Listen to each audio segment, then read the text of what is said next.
हरे कृष्णा। तो अभी हम भगवद गीता के 9वें अध्याय के अंतर्गत श्लोक संख्या 33 पर विचार करेंगे। किं पुनर्ब्राह्मणा पुण्यं भक्ता राजर्षयस्तथा अनित्यम असुखम लोकम इमं प्राप्य भजस्व माम। तो यहाँ पर भगवान कह रहे हैं किं पुनर्ब्राह्मणा पुण्या। तो फिर उन पवित्र ब्राह्मणों की बात क्या कही जाए। तो पिछले श्लोक में भगवान ने कहा था जितने भी पाप योनि जो कि अपवित्र योनियों में जन्मे लोग हैं वे भी अगर श्री कृष्ण का आश्रय लेकर के परागति प्राप्त करते हैं, स्त्रियां वैश्य शूद्र भी, तो फिर ब्राह्मणों की बात फिर क्या कही जाए। अगर पवित्र ब्राह्मण श्री कृष्ण का आश्रय लें तो उनको परम गति प्राप्त हो, तो इसमें कहने की बात ही क्या है। भक्ता राजर्षि तथा, और जो भक्त राजर्षि हैं तो बड़े श्रेष्ठ राजा हैं, भक्त हैं, वो श्री कृष्ण का आश्रय लेकर परम गति प्राप्त करें, तो इसमें क्या कहने की बात है। अनित्यम सुखम लोकम एवं प्राप्य भजस्व माम। श्री कृष्ण का जो है ये अंतिम निष्कर्ष है कि ये संसार अनित्य है और असुख है। ये अनित्य है, इसमें मृत्यु से भरा हुआ है, और असुख है, कम दुखों से भरा हुआ है। मृत्यु और दुख भरे इस संसार को प्राप्त करके मेरा भजन करो, भजस्व माम। तो ये जो है श्री कृष्ण की जो है शिक्षा है। तो हम सुनेंगे प्रभुपाद तात्पर्य में क्या लिखते हैं। श्रील प्रभुपाद की जय। इस संसार में कई श्रेणियों के लोग हैं, किंतु तो भी ये संसार किसी के लिए सुखमय स्थान नहीं है। यहाँ स्पष्ट कहा गया है अनित्यम असुखम लोकम। यह जगत अनित्य तथा दुखमय है और किसी भी भले मनुष्य के रहने लायक नहीं है। भगवान इस संसार को क्षणिक तथा दुखमय घोषित कर रहे हैं।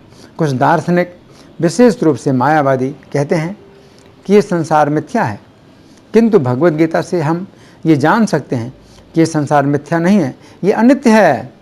अनित्य तथा मिथ्या में अंतर है। ये संसार अनित्य है, किंतु एक दूसरा भी संसार है जो नित्य है। ये संसार दुखमय है, किंतु दूसरा संसार नित्य तथा आनंदमय है।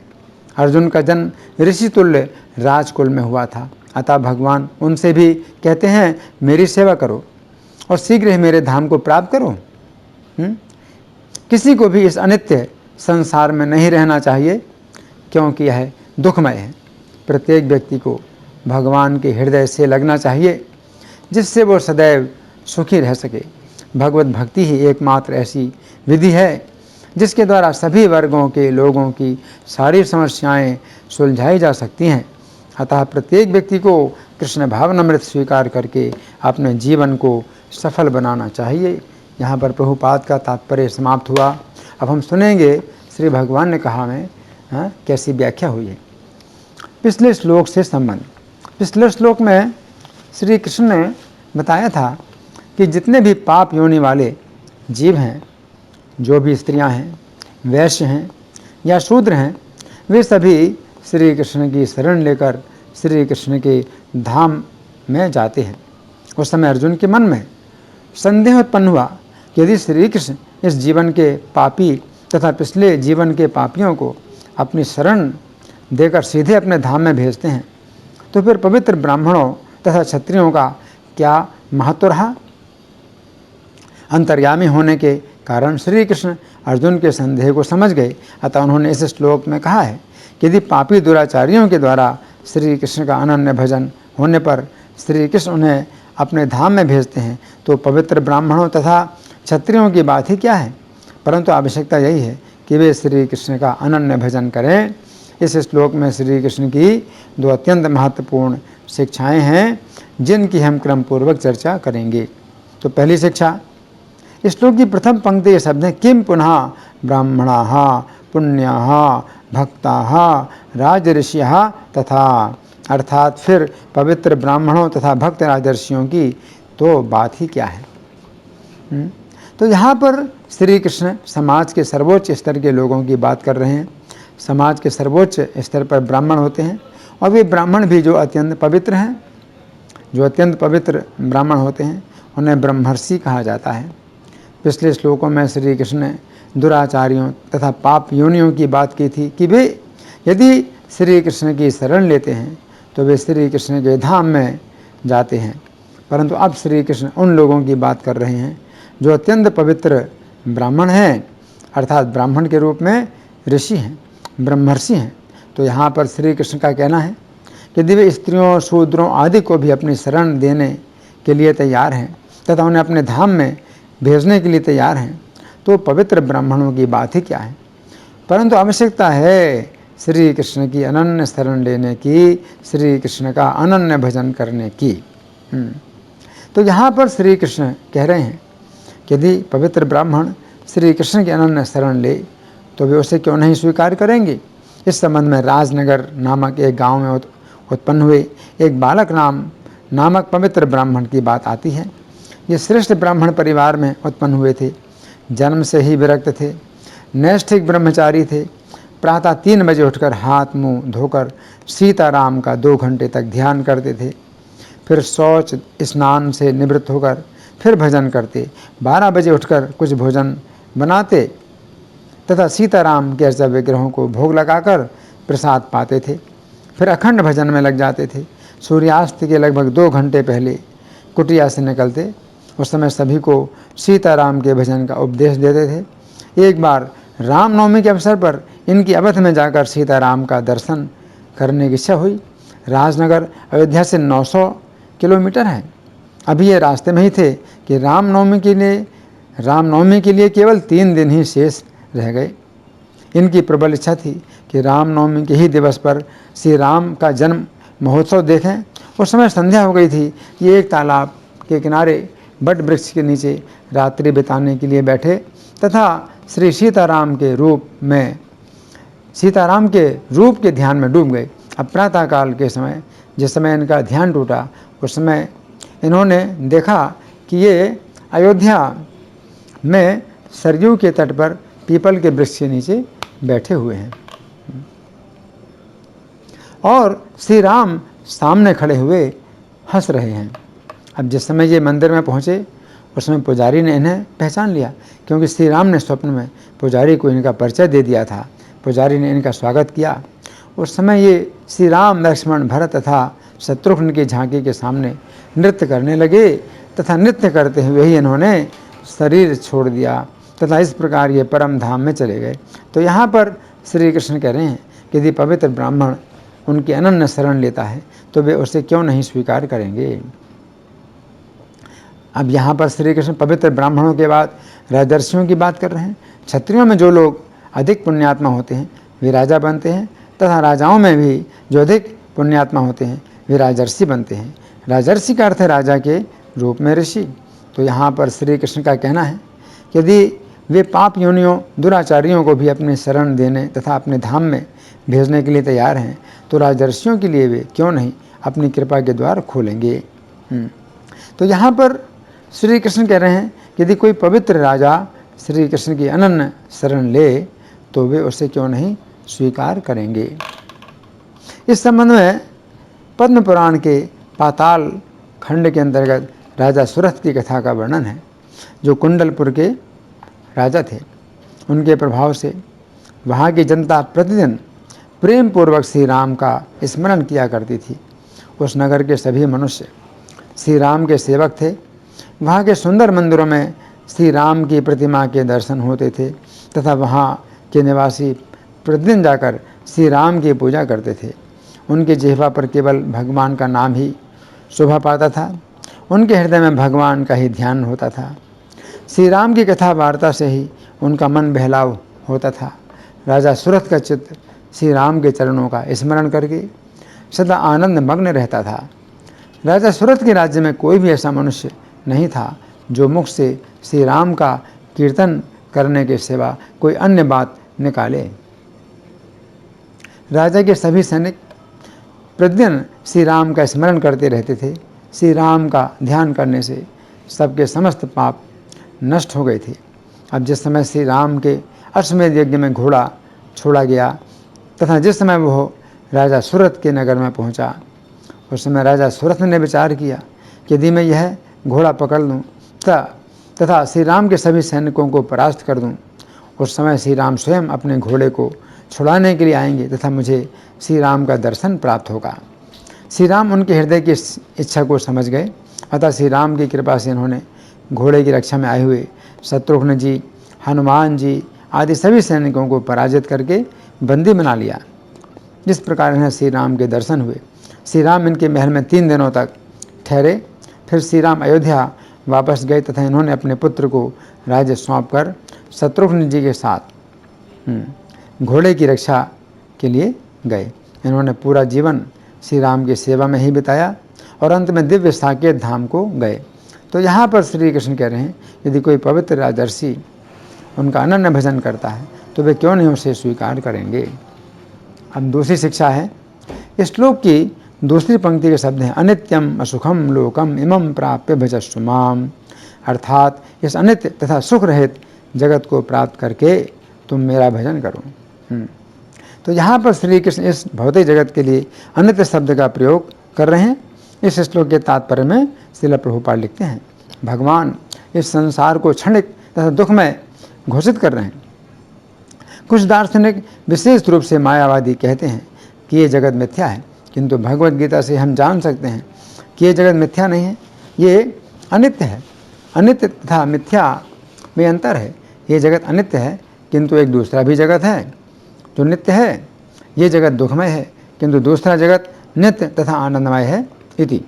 तो यहाँ पर श्रील प्रभुपाद समझाना चाहते हैं कि ये जगत सत्य है, मिथ्या नहीं है। श्री कृष्ण को जगन्नाथ कहा जाता है। जगन्नाथ शब्द का अर्थ है ऐसा व्यक्ति जो इस जगत का नाथ है।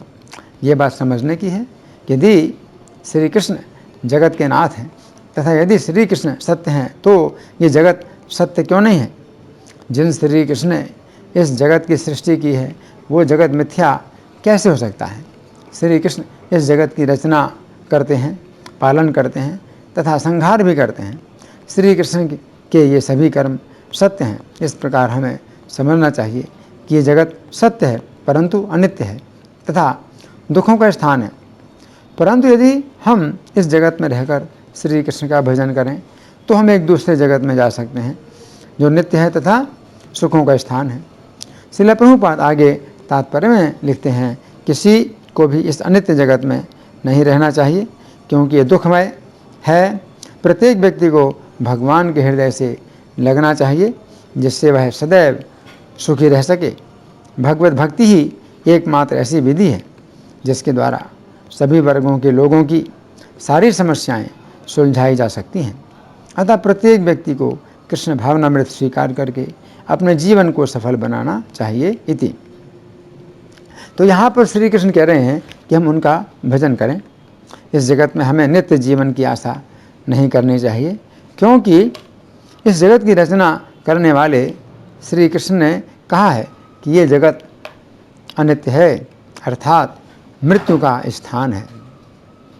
हमें मृत्यु से बचने का प्रयास ना करके श्री कृष्ण का भजन करने का प्रयास करना चाहिए। जिस समय मृत्यु आती है उस समय हमारे साथ क्या जाएगा। हम इस मनुष्य जीवन में भौतिक शिक्षा प्राप्त करने में कई वर्ष लगाते हैं परंतु मृत्यु के बाद वो संपूर्ण शिक्षा हमारे साथ नहीं जाती है, वो शिक्षा व्यर्थ है। इसी प्रकार इस मनुष्य जीवन में हम घर मकान के निर्माण में बहुत समय लगाते हैं परंतु मृत्यु के समय ये घर मकान हमारे साथ नहीं जाता है। हम इस मनुष्य जीवन में बहुत धन अर्जित करते हैं तथा बैंक में जमा करते हैं परंतु मृत्यु के समय बैंक में जमा पूंजी साथ नहीं जाती है। फिर हमारे साथ क्या जाता है, हमारे साथ श्री कृष्ण का भजन ही जाता है। हमने इस जीवन में श्री कृष्ण का जितना भजन किया है केवल वही साथ जाता है। यही असली धन है जिससे हमारी रक्षा होती है। तो हमें समझना चाहिए कि जिस प्रकार पक्षी पंखों के बिना अत्यंत दुखी होता है उसी प्रकार श्री कृष्ण के भजन के बिना ये जीवन अत्यंत दुखमय है। जिस प्रकार स्त्री पति के बिना अत्यंत संकट में होती है उसी प्रकार श्री कृष्ण के भजन के बिना ये जीवन अत्यंत संकटमय है। जिस प्रकार पुत्र पिता के बिना अपनी कोई पहचान नहीं बता सकता है उसी प्रकार श्री कृष्ण के भजन के बिना इस जीवन की कोई पहचान नहीं है। जिस प्रकार कुआं जल के बिना अत्यंत भयानक होता है उसी प्रकार श्री कृष्ण के भजन के बिना ये जीवन अत्यंत भयानक है। जिस प्रकार गाय दूध नहीं देती है तो अत्यंत दुख देती है, उसी प्रकार श्री कृष्ण के भजन के बिना ये जीवन अत्यंत दुख देने वाला है। जिस प्रकार मंदिर में यदि प्रकाश ना हो तो हमें श्री कृष्ण के रूप का दर्शन नहीं होता है, उसी प्रकार श्री कृष्ण के भजन के बिना इस जीवन में श्री कृष्ण का प्रकाश नहीं होता है। जिस प्रकार वृक्ष में यदि फल ना हो तो वृक्ष निष्फल होता है, उसी प्रकार श्री कृष्ण के भजन के बिना ये जीवन निष्फल होता है। जिस प्रकार शरीर में यदि नेत्र ना हो तो शरीर अंधा होता है, उसी प्रकार श्री कृष्ण के भजन के बिना ये जीवन अंधा है, अर्थात जीवन का लक्ष्य ही नहीं दिखाई देता है। जिस प्रकार वर्षा के बिना पृथ्वी अन्न नहीं उत्पन्न करती है, उसी प्रकार श्री कृष्ण के भजन के बिना इस जीवन में कोई भी सार नहीं उत्पन्न होता है। जिस प्रकार शास्त्रों के ज्ञान से रहित पंडित अत्यंत निंदनीय होता है, उसी प्रकार श्री कृष्ण के भजन के बिना ये जीवन अत्यंत निंदनीय है। तो यहाँ पर श्री कृष्ण कह रहे हैं कि हम उन्हीं का भजन करें। इसका अर्थ है कि हमें अन्य देवताओं का भजन नहीं करना है। जो देवताओं का भजन करते हैं वे देवताओं के स्थान में जाते हैं, तथा जो लोग श्री कृष्ण का भजन करते हैं वे श्री कृष्ण के स्थान में जाते हैं। बृहन्नारदीय पुराण में पुरुषोत्तम मास महात्म्य के अध्याय संख्या 5 के अंतर्गत श्लोक संख्या 11 में वर्णन आता है कि श्री कृष्ण का गोलोक धाम अत्यंत दुर्लभ है। वहाँ पर श्री कृष्ण निवास करते हैं, जिनके मुख की शोभा पूर्ण चंद्रमा के समान है तथा करोड़ों कामदेवों के समान सुंदर हैं और लीला के धाम हैं। इस श्लोक के बंगाली पद्यानुवाद में श्रील प्रभुपाद लिखते हैं, ब्राह्मण क्षत्रिय यारा तादेर की कथा पुण्यवान है तारा जानी वे सर्वथा अतएव ए अनित्य संसारे आसिया भजन करह मोर निश्चिंत वसिया। तो यहाँ पर श्री कृष्ण अर्जुन से कह रहे हैं, भजन करह मोर निश्चिंत वसिया, अर्थात हे अर्जुन तुम इस मनुष्य जीवन में मेरा भजन करो। मेरे भक्त मेरा भजन करके मेरे धाम को प्राप्त करते हैं, अतः तुम मेरे भक्त बनो। तो यहाँ पर भगवान ये बात बता रहे हैं कि अगर वे पतितों को पापियों को जो बहुत ही गिरे हुए हैं तो उनको शरण देने के लिए तैयार हैं, तो जो पवित्र ब्राह्मण हैं और भक्त राजर्षि हैं तो उन्हें क्यों नहीं अपनाएंगे। तो श्री कृष्ण ये बात बता रहे हैं, किम पुनर्ब्राह्मणा पुण्य। तो अर्जुन चूँकि भक्त हैं और राजर्षि परिवार के हैं, तो अर्जुन को संदेह हुआ कि श्री कृष्ण ने तो दुराचारियों की बात करी, स्त्रियों की, वैश्यों की, शूद्रों की बात करी कि वे उनको भी जो है परम गति प्रदान करते हैं। तो भगवान जो है अर्जुन की शंका को दूर कर रहे हैं कि फिर उनके लिए तो बात ही नहीं, उनके लिए कहने की बात ही नहीं। तो भगवान कहते हैं कि जो पुण्यात्मा ब्राह्मण हैं और राजर्षि क्षत्रिय हैं तो उनकी तो बात ही नहीं है कि वो अगर कृष्ण का अनन्य भजन करें। तो श्री कृष्ण का भजन करना, अनन्य भजन करना, तो यही एकमात्र योग्यता है। इसीलिए अंतर्राष्ट्रीय कृष्ण भावनामृत संघ में जो श्रील प्रभुपाद ने प्रारंभ किया, स्थापित किया, तो इस संघ में कोई योग्यता नहीं देखी जाती कि कोई पढ़ा लिखा है या कोई अनपढ़ है या कोई किसी खराब परिवार से आया है, कोई व्यक्ति जो है बहुत ऊंचे परिवार से आया है, कोई बहुत धनी परिवार से आया है, कोई निर्धन परिवार से आया है। तो ये सब नहीं देखा जाता है। क्यों? क्योंकि पिछले जीवन में कोई व्यक्ति चाहे जितना भी पवित्र रहा हो, चाहे जितना भी अशुद्ध रहा हो, लेकिन यहाँ अंतर्राष्ट्रीय कृष्ण भावनामृत संघ में अगर कोई व्यक्ति आ जाता है तो उसे नया जीवन प्राप्त होता है। उससे एक अलग ही परिवार प्राप्त होता है, वैष्णवों का परिवार प्राप्त होता है। कुछ नियम होते हैं वैष्णव बनने के लिए, तो ये इन नियमों का पालन करें। तो ये जो अंतर्राष्ट्रीय कृष्ण भावनामृत संघ है, ये इस श्लोक पर आधारित है कि भगवान जो कह रहे हैं, है ना, कि जो भी व्यक्ति कृष्ण का जो है भजन करेगा तो श्री कृष्ण उसकी रक्षा करेंगे। धन्यवाद। हरे कृष्णा।